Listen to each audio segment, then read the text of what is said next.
Eu acho que tem que começar esse vídeo explicando por que eu fiquei tanto tempo sem produzir conteúdo aqui no YouTube e por que que meu canal parou como um todo. Mas eu vou deixar aqui tudo certinho, assim, capítulo por capítulo, para cada pessoa entender. Eu vou falar a primeira parte, eu quero falar sobre esse vídeo sobre perdas que a gente tem na vida, né? Também um pouco de recomeço de algumas coisas que a gente tem que recomeçar. E sobre fé também, né? Então vamos lá. Vou fazer uma timeline que fica mais fácil de explicar.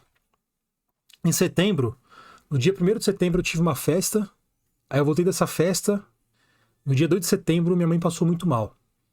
Ela teve uma queda na madrugada. E nessa queda, a gente descobriu que ela estava com um sangramento no intestino. Que era, na verdade, no sistema digestivo. Sistema digestivo alto. Então, o sistema digestivo ia e saía pelas fezes. Ela estava com hemorragia. No dia 2 de setembro, a gente foi no hospital, fizemos exames e eu fiquei desesperado, porque você lê na internet, você já pensa que é as piores coisas do mundo, e realmente era muito grave. Se a gente não tivesse corrido, minha mãe teria falecido. Então a gente foi lá, a gente descobriu que ela tinha uma úlcera que rompeu, e essa úlcera que rompeu precisou fazer cauterizar, fechar cicatrizar, né? Para não continuar o sangramento. Aí depois disso, a gente dormiu no hospital. Eu rezei muito, muito, muito. Foi um dia que eu fiquei muito aflito. Foi um dos piores dias da minha vida, pra falar pra vocês. E chegando em casa, a gente viu minha tia passando muito mal também.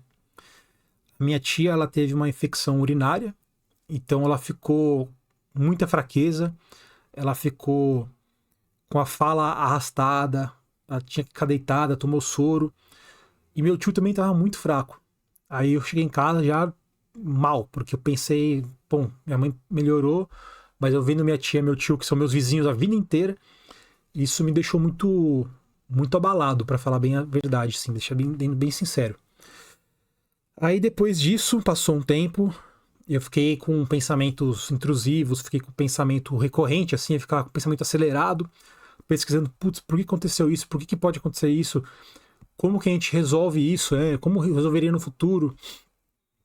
A questão da finitude da vida e tal. E em novembro, eu ia sair com o pessoal. Eu tava com uma camiseta aqui que ela tava com os furos aqui atrás, ela tava com a gola para trás, né, virada. Aí minha tia, ela resolveu aqui, mexeu, deu 2 tapinhas aqui em mim. Na hora que ela pegou a maçaneta da minha porta, ela teve um AVC. Ela travou na porta. Eu, na hora, percebi que era um AVC, eu liguei pra ambulância rápido. Aí da ambulância, eu falei pra ela assim, não, fica tranquila que a gente correu aqui. Então agora vai dar tudo certo, porque a gente pegou muito cedo o AVC. E na ambulância, até os enfermeiros falaram assim, não, você pegou super, super cedo, vai ficar tudo bem, tudo bem.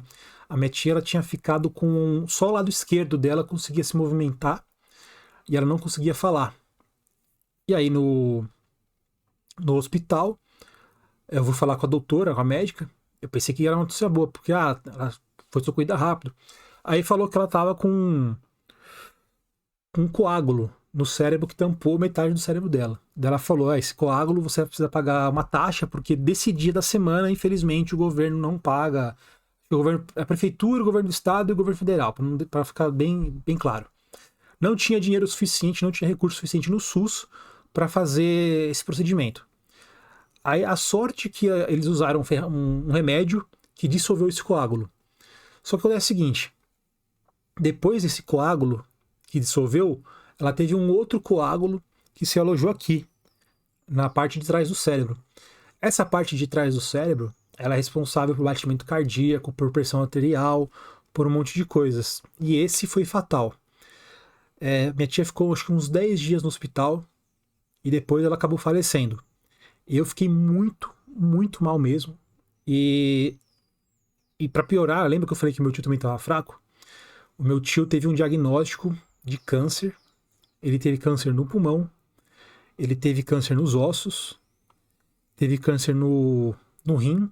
Já tinha acontecido a metástase. Já espalhou para o corpo inteiro. E como sempre foi meu vizinho, o meu tio descobrindo que a minha tia tinha falecido, aquilo me deixou muito, muito mal mesmo, porque ele já estava numa situação complicada, muito triste. Ele caiu um dia, acho que na mesma semana ele chegou a cair. E a fratura piorou ainda a doença, né? Porque foi o osso fraturado não se regenerava e tal. E depois disso eu fiquei cuidando do meu tio com câncer. E foi muito difícil, porque a doença dele tava dando muita dor. Ele tava tomando morfina e às vezes nem a morfina resolvia. Pra você ter noção de como que era a dor. Era uma dor que ele sabia que estava chegando, ele saía correndo, ele mudava de cadeira para ver se doía menos as costas, doía menos o pescoço. E ele gritava, ao mesmo tempo que ele gritava, ele estava com um problema na garganta, porque pegou a voz dele, né? Então a voz dele saía rouca, saía fraca, ele gritava, esperneava. Então era uma coisa assim que para mim foi muito pesado. Eu não desejo isso nem se eu tivesse um pior inimigo, coisa que eu nem tenho, mas não desejo isso para ninguém. Ninguém passe por isso. Depois disso, chegou. Passou os meses, né? Dezembro, a gente passou metade do Natal com meu tio no hospital, metade aqui.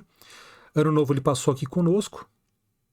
E em março ele acabou falecendo. E no último dia, eu dormi na sala, no sofá, né? Da casa do meu tio. Eu falei: ó, qualquer coisa, você me dá um toque, eu tô aqui, liga no celular. Porque meu tio me ligava no celular na madrugada pra falar: Ramon, você pode me dar um remédio e tal, que eu tô com dor.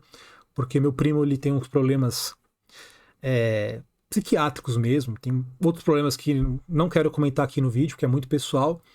Mas meu primo não conseguia cuidar do meu tio. Então, nesse meio tempo, eu ia lá correndo para dar remédio para ele e tal. E às vezes resolvia.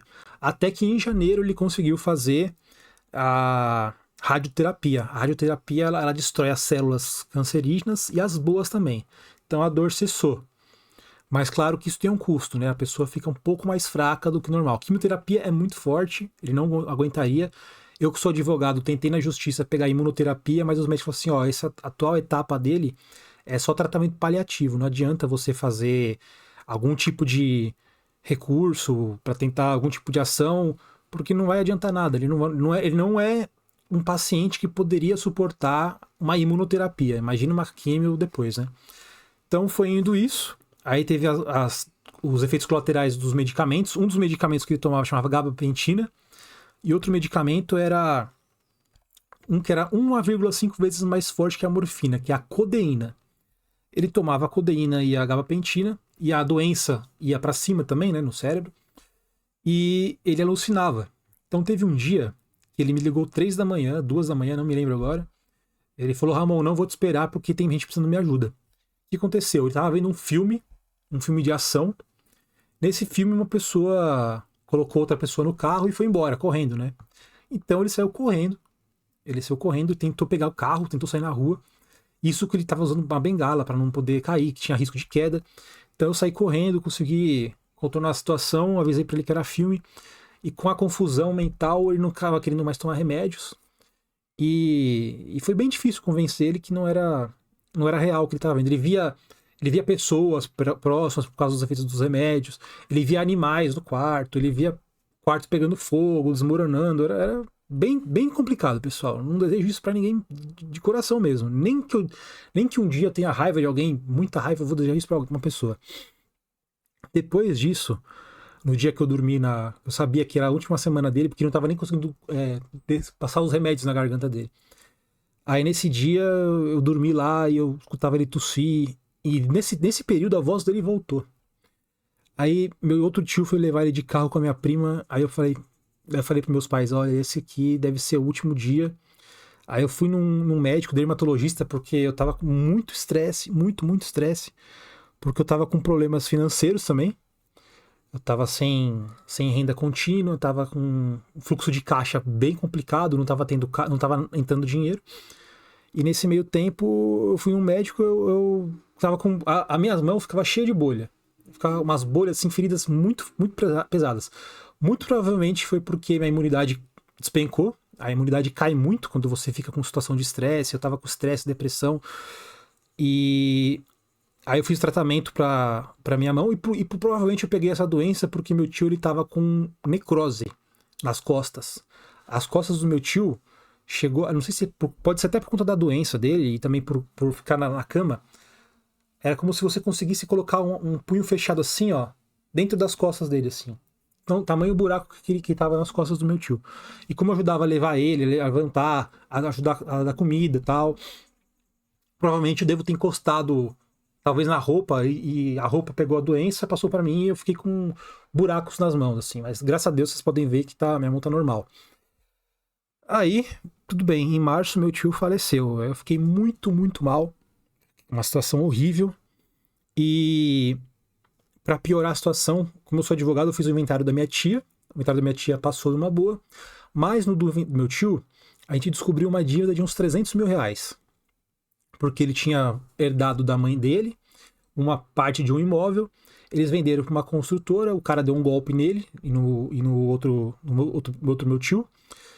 E basicamente fez obra clandestina no nome dele. Tudo isso sem me consultar, porque quando eu vi o contrato, eu falei assim: ó, não assina isso, que não sei o quê. Brigaram comigo. E aquela coisa, né? Sabe quando a pessoa fala assim: ah, às vezes tem mal olhado, não quer que eu venda o imóvel. Mas eu falei: não, esse contrato tá claramente assim, ruim.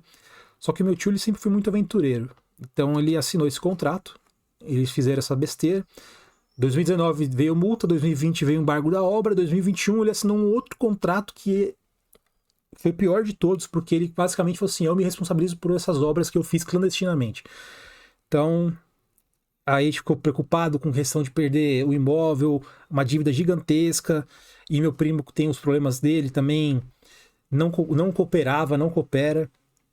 Então isso tudo fez eu ficar bem, bem deprimido, bem mal.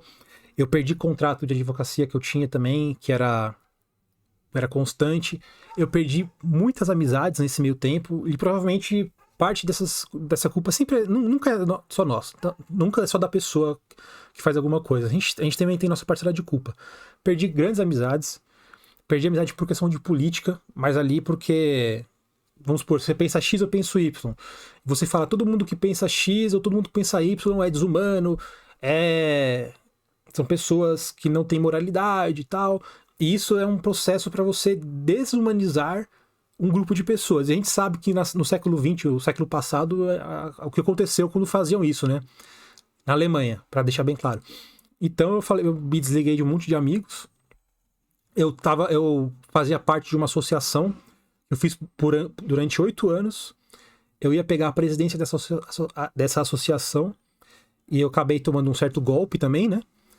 Porque eu descobri um rombo de um valor de uns 45 mil reais. Eu espalhei, mostrei para todo mundo. Eu sou transparente. Porque eu tomei a presidência dessa associação por um período muito curto. Porque o atual presidente ficou com medo de mostrar esses documentos. E falou assim: cara, você vai mostrar isso? Eu falei: vou. Eu mostrei 45 mil reais de dívida. Porque uma pessoa que comandava essa associação deixou.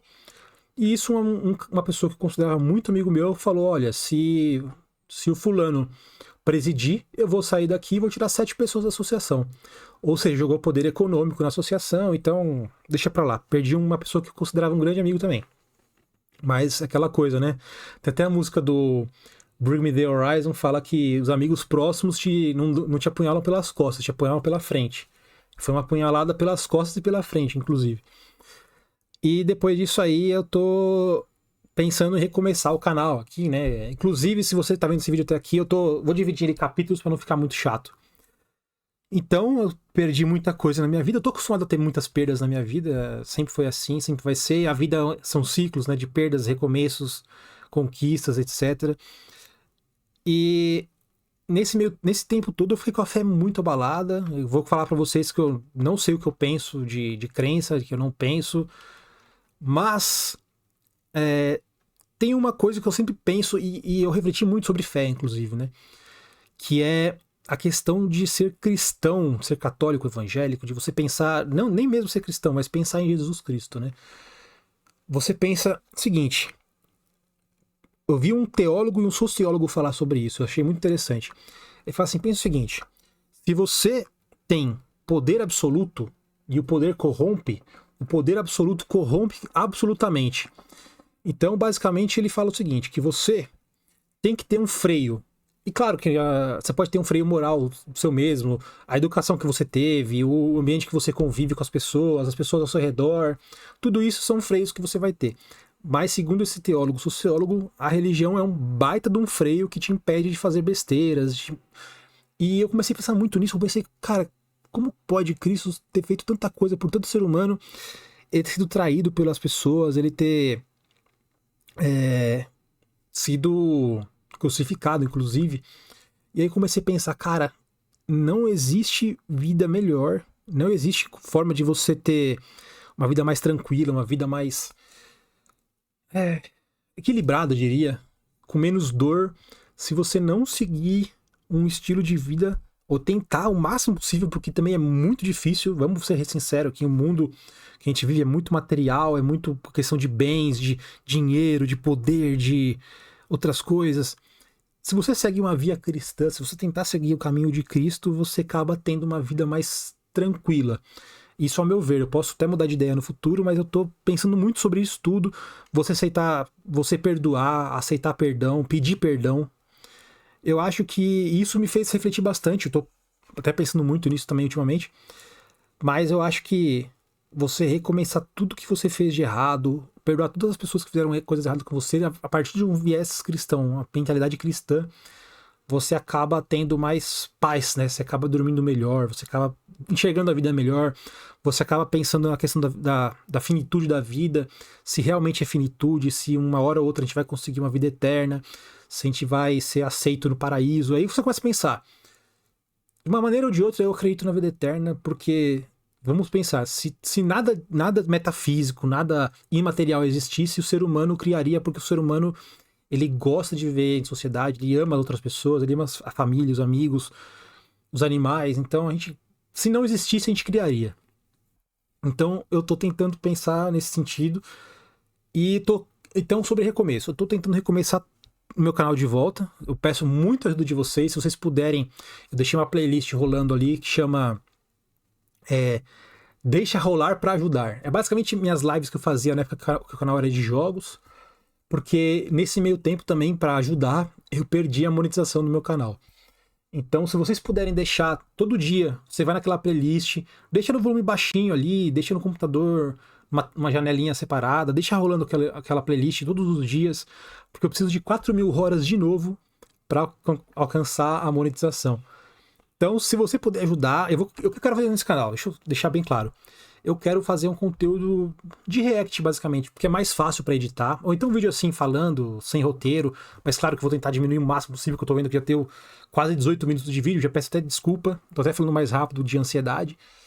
Mas eu vou fazer de podcast, de ciências, de tecnologia, de política. São as coisas que eu gosto. Ou então um podcast legal aí, que uma pessoa legal tá falando, a gente faz, vou pensar em fazer isso no domingo ao vivo, aí troca uma ideia com o pessoal que estiver assistindo e vamos ver onde vai caminhando. Mas é isso, vou remodelar o canal inteiro, não sei se eu vou deixar o nome que tá, vou provavelmente mudar porque não quero falar de tema de criptomoeda, que não é tão importante assim, não é tão legal. Apesar de que eu peguei muitas visualizações com esse tema, mas eu não sinto prazer nenhum em fazer sobre isso. Então é isso, galera. Se vocês puderem curtir esse vídeo, comentar, porque isso ajuda a engajar. Até porque eu vou ler, tal. Eu sei que esse vídeo vai pegar 20 views, às vezes nem isso. Mas se você puder ajudar, eu agradeço de fundo do coração. Ajudar a recomeçar. E basicamente é isso. Eu vou tentar gravar vídeo, fazer todos os dias vídeo de cortes, etc. Mas é isso aí. Muito obrigado por ter assistido esse vídeo e espero muito a ajuda de vocês. Até mais.